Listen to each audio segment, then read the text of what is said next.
of famous rabbis of yester, on Hey Sivan, marks the Hilula of famous Bosnian rabbi, Rabbi Avraham Azriel Z'tl. He was born on 22nd of October in the year 1861 and passed away on the 24th of May in the year 1947. He would have been approximately about 86 years of age at the time he passed away, but I did hear there was varying opinions on the actual date when he passed away. Another source maybe said it was in 1944, but he was a great rabbi in Jerusalem. He'd go on to be part of the העדה הספרדית over there, the Sephardi community. He'll be the head of Jewish court, Din of Jerusalem, and become manager of Yeshivat Shevet Achim, and the famous Yeshivat Mekubalim Bet El, and very much would have was one of the founders, I think, of the Beit HaYetumim Asfardi, respectively. Let's explore a few of the highlights of the famous rabbi's life. It's actually interesting. His father's name was Moshe Azriel. I'm not too sure if he was a rabbi or not, his father, but his grandfather, Rabbi Avraham Azriel Z'tl, was Rabbi Aaron Azriel, who was a famous rabbi in Mukubal, Rosh Yeshiva, in Bet El Yeshiva, in the old city of Jerusalem.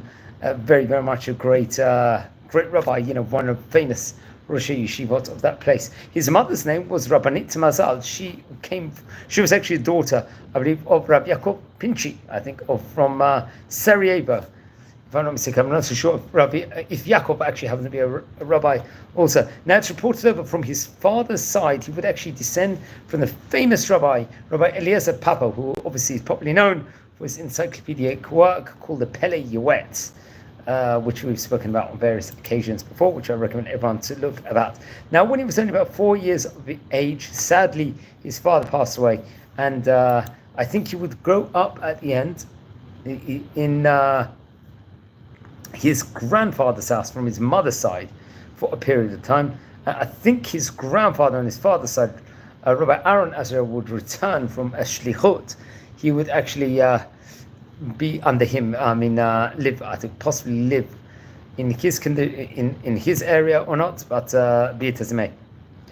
Now, when he was young, he would study in the famous Bet Sefer school called Doresh Tzion.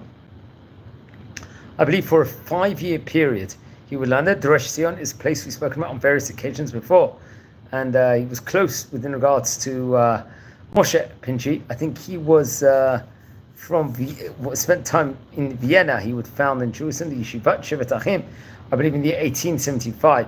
He would learn over there, I think, under the auspices of Rav Menachem Papo, and very much, I think he would actually spend a window of time in Vienna, if I'm not mistaken, or he himself had come from Vienna to educate. Now, I believe he would get married in English 1878. At that point in time, he would only be about 17 years of age. His wife's name was Batsheva, or Rabbanit Batsheva, and she was, I believe, the granddaughter of Rabbi Yosef Yoshua Karin, who happened to be a very great rabbi of the time, especially in Jerusalem.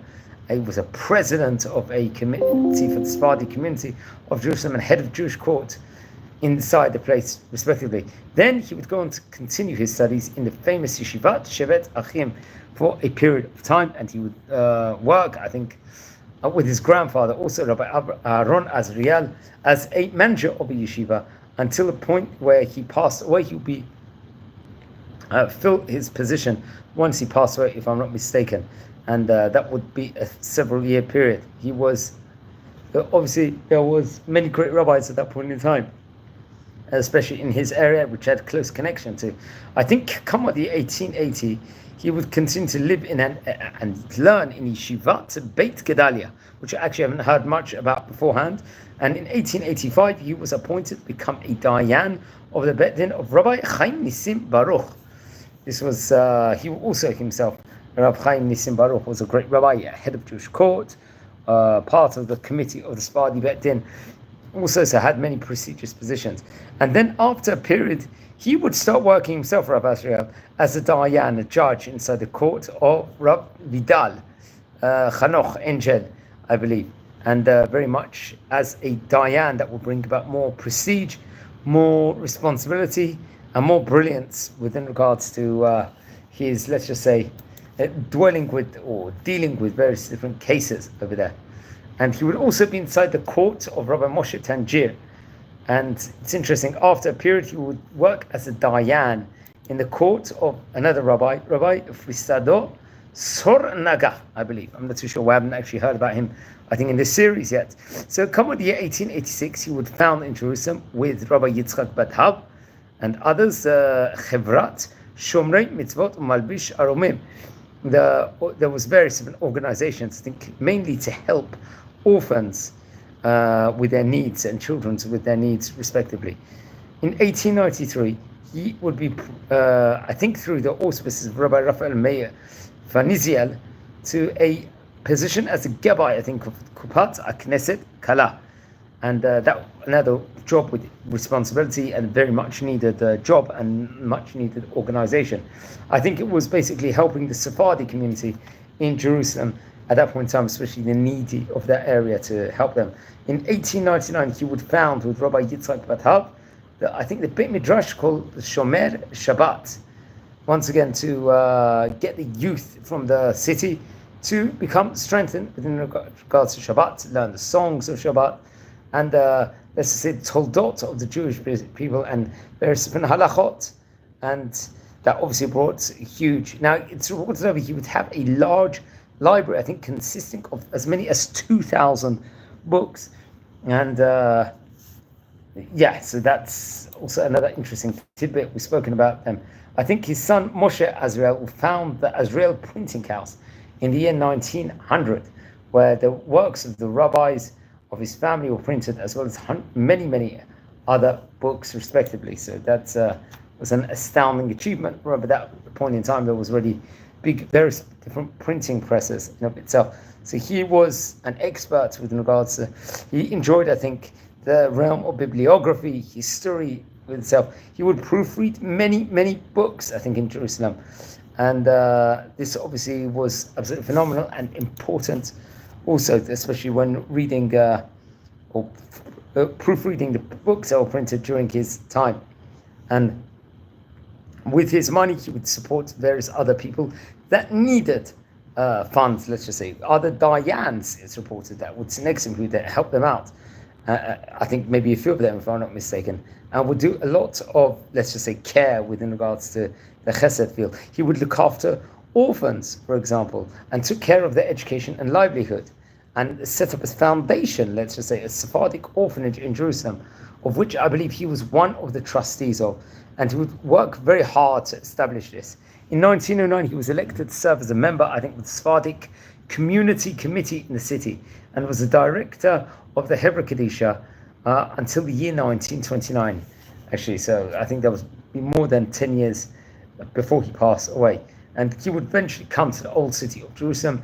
He was among the great students of the Shivat Porat Yosef, especially in its younger days. And he would also learn, be very much part of the Shivat Bet El, and was, I believe, one of the directors of the institution from the year 1921, if I'm not mistaken.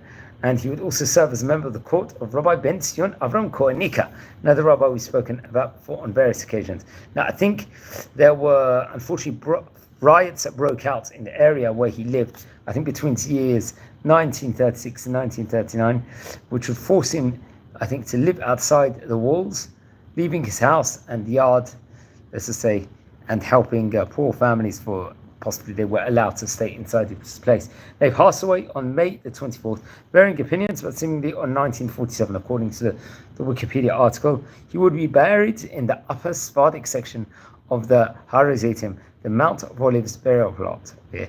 So he was a famous rabbi of his time. In fact, he'd leave descendants, including Yosef Azriel, I think was his grandson, and he was like an Israeli public figure. He was the owner of the Azriel printing press in Jerusalem and Tel Aviv, and a delegate to the World Congress of Sephardic Jews. So various different positions he would leave with him. He was a famous rabbi of his time, Rabbi Avraham Azriel. He would be buried, as we said before, on Har HaZeitim. He lived more than 80 years of age, one of the famous Jerusalem rabbis of his time. Please don't forget to light candles in his memory here on the 5th of Sivan. We're a community, friends. We're learning about the great rabbis of yesteryear. Please subscribe to the channel. We're coming near 7,000 subscribers, which is a phenomenal achievement. And if you feel anyone's interested in watching these videos, share these videos to other people also. Wishing all a fantastic day. Thanks very much, and a Chag Sameach, because tomorrow is going to be the Jewish festival of Shavuot. So thank you very much, and take care.